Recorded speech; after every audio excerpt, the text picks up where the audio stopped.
और जो वचन आप सुनेंगे आपकी लाइफ सेम नहीं रहेगी। परमेश्वर अपने बच्चों को डिसिप्लिन करने के लिए उन्हें परीक्षाएं देता है। कई बार वो परीक्षा देता है जब आप उससे दूर हटने लगते हैं, तो वो आपको परीक्षा देता है और उस परीक्षा के बाद वो आपको अपने नजदीक फिर से करता है। या अगर आप परमेश्वर के करीब हैं और परमेश्वर आपको अगले लेवल पर लेके जाना चाहता है, तो भी वो आपको परीक्षा देता है और आपको दुख उठाने के लिए कहता है। क्रिश्चियनिटी में हम मिरेकल्स की बात करते हैं, हम हीलिंग्स की बात करते हैं, हम आशीषों की बात करते हैं, लेकिन हम सफरिंग्स की बात नहीं करते, क्योंकि लोगों को सुनना ये पसंद नहीं। लेकिन मैं आपको ये बताना चाहता हूं कि सफरिंग्स, क्राइस्ट के लिए दुख उठाना, अगर आपको वो लिखा बेटा बनाएगा तो वो कोड़े भी लगाएगा। अगर आपको कोड़े नहीं लगे तो आप नाजायज संतान हो। बाइबल में लिखा तुम जायज संतान नहीं हो, क्योंकि अगर वो तुम्हें पुत्र बनाएगा तो तुम्हें कोड़े भी लगाएगा।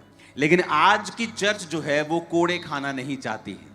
वो चाहती है कि हमें ब्लेसिंग मिले, हमें सामर्थ चाहिए, अभिषेक चाहिए, हमें आशीष चाहिए, हमें बिजनेस चाहिए, हमें कैरियर चाहिए, लेकिन हमें सफरिंग्स नहीं चाहिए। लेकिन आज का क्रिश्चियन जब उस पर दुख आता है, वो उसके लिए दुख की बात है, आनंद की बात नहीं है। अगर आप क्राइस्ट के लिए दुख उठाएंगे तो आप होंगे जो मसीह के असली हकदार होंगे। इसलिए बहुतेरे लोग मसीह में नहीं हैं, बहुतेरे पास्टर्स मसीह में नहीं हैं।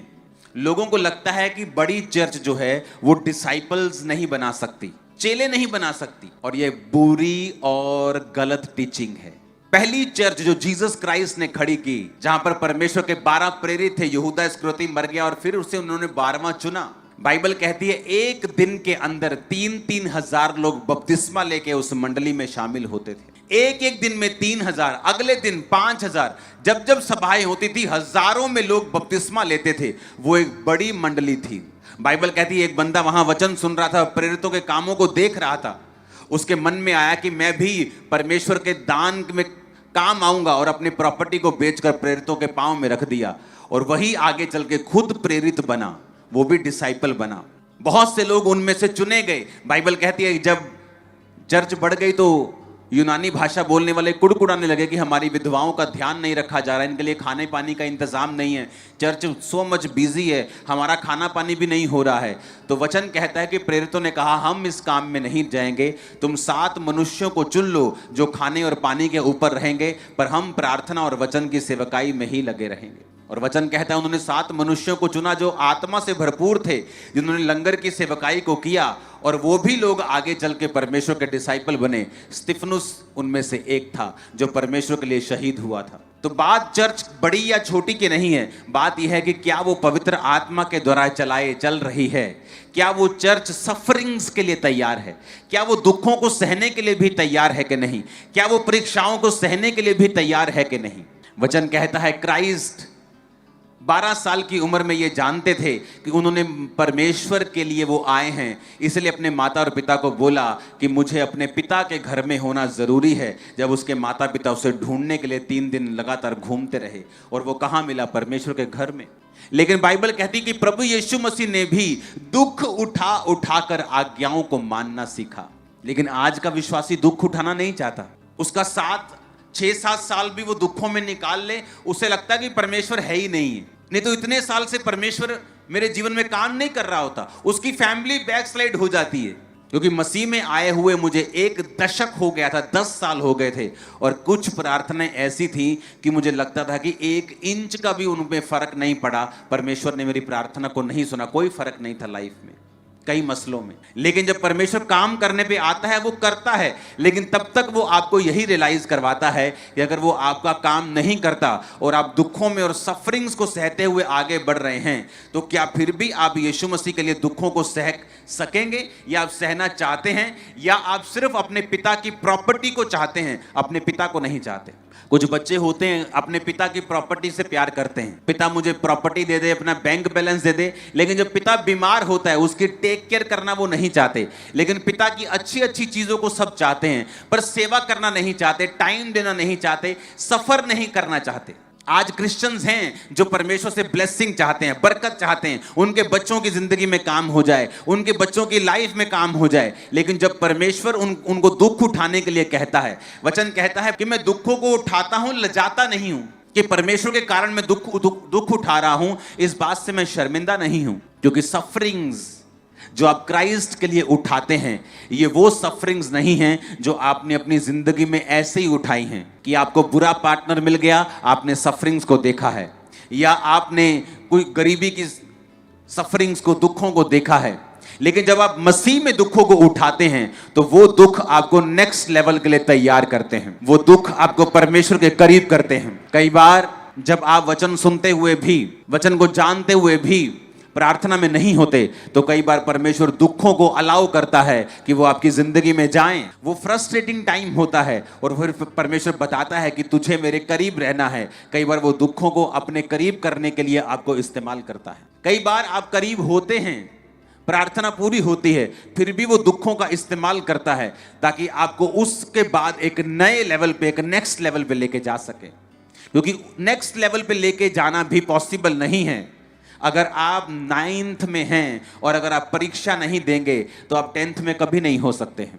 आपको परीक्षा के बाद ही अगली क्लास में जाना पड़ता है, और परमेश्वर के किंगडम में, परमेश्वर की यूनिवर्सिटी में आपको हर परीक्षा पास करके अगले लेवल पे जाना होता है। उसकी यूनिवर्सिटी में कोई शॉर्टकट नहीं है, आपको हर एक कोर्स लेना पड़ता है और उसे पूरा करना पड़ता है। और अगर आप परमेश्वर के बलवंत हाथ के नीचे दीनता से रहते हैं और आप परमेश्वर में दुखों को उठाते हुए चलते हैं, फिर आपकी लाइफ कंपेयर नहीं हो पाएगी, वो इतनी ब्लेस्ड और इतनी ऊंचाई पे होगी। अभी आप पे निर्भर करता है, क्योंकि आज का विश्वासी जो है वो सफरिंग्स को उठाना नहीं चाहता है। कहता है आजकल अगर ताड़ना होती है तो इसको आनंद की बात नहीं समझती जनता। विश्वासी से आनंद की बात नहीं समझता। जब उसे बीमारी के रूप में, या किसी भी परीक्षा के रूप में, या फाइनेंशियल स्ट्रगल के रूप में कोई ताड़ना मिलती है तो वो इसको आनंद की बात नहीं समझता, वो इसको दुख की और शोक की बात समझता है। क्योंकि चर्चिस में अगर एक ही फेस दिखाया जाएगा कि परमेश्वर में आने पर सब ब्लेस हैं, सब ऊंचा ही ऊंचा होता जा रहा है, तो उसका दूसरा फेस अगर आपको नहीं दिखाया जाएगा कि दूसरा हिस्सा है जो क्राइस्ट के लिए हमने सफरिंग्स को लेना है, क्योंकि फिर जो लेवल आपका होगा वो लोगों का नहीं होगा। जो ग्रेस फिर आपके ऊपर होगी वो किसी के ऊपर नहीं होगी। और यही फैसला होता है, आप परमेश्वर से किसी आशीष के लिए प्यार करते हैं या आप सचमुच अपना जीवन उसे दे चुके हैं। आज चर्च सफरिंग्स लेना नहीं चाहती है। पौलुस कहता मैं शर्माता नहीं हूं जब तुम्हारे रिश्तेदार तुम्हारा नाम काट देते हैं, तुम्हारा गांव, तुम्हारा पिंड तेरा ना कटदा, सरपंच आंदा कहता ओए ਤੁਹਾਡੇ ਵਿਆਹ ਤੇ नहीं आना, तेन भांडे नहीं देने, भांडे च वड़ गए तेरे भांडे। परमेश्वर कहता लजाना नहीं है, शर्मिंदा नहीं होना है, बल्कि इसको आनंद की बात समझना है। कहता इसको ताड़ना की, शोक की बात नहीं समझना है, इसको आनंद की बात समझना है। यह निशानी है प्रभु का आत्मा तेरे अंदर बसता है, ये तो साइन है।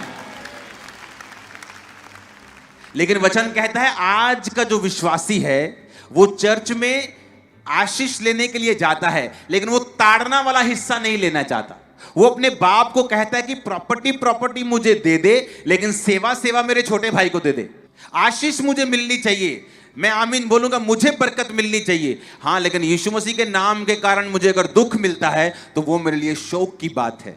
तो परमेश्वर कहता है क्या तुम्हारा संसारिक पिता तुम्हारी ताड़ना नहीं करता? अगर वो तुम्हारी ताड़ना करता है तुम्हें सुधारने के लिए, तो क्या ये अच्छी बात नहीं है कि स्वर्गीय पिता तुम्हारी ताड़ना करे? क्योंकि वो देखता है। अगर वो तुम्हारी ताड़ना नहीं करेगा तुम आगे नहीं बढ़ सकते। जो फ्यूचर में चैलेंजेस हैं, जो फ्यूचर में प्रॉब्लम्स हैं, जो फ्यूचर में इकोनॉमिक चीजें हैं, उनके लिए आप कभी तैयार नहीं होंगे अगर परमेश्वर आपको अभी से दुखों में तैयार नहीं करेगा। तो आज की चर्च को यह भी समझना है कि द सफरिंग्स जो हैं, जो क्राइस्ट की थी, जो एक विश्वासी की भी हैं, वो भी आपके जीवन का एक हिस्सा है। अगर वो आपकी लाइफ में है कि जीसस के नाम के कारण अगर आप सफरिंग्स में हैं, दुखों में हैं, तो उसको आनंद की बात समझें, क्योंकि वो आपको स्ट्रॉन्ग करके नेक्स्ट लेवल पे ले जाने की तैयारी कर रहे हैं। आप प्रभु से पहले अधिक करीब होंगे, आप परमेश्वर के और नजदीक होंगे, और अच्छी तरह प्रभु को आप समझ पाएंगे, आपकी लाइफ और आसान होगी। आमीन। ऊंचा चाहिए मेरे को चर्च। हालेलुया।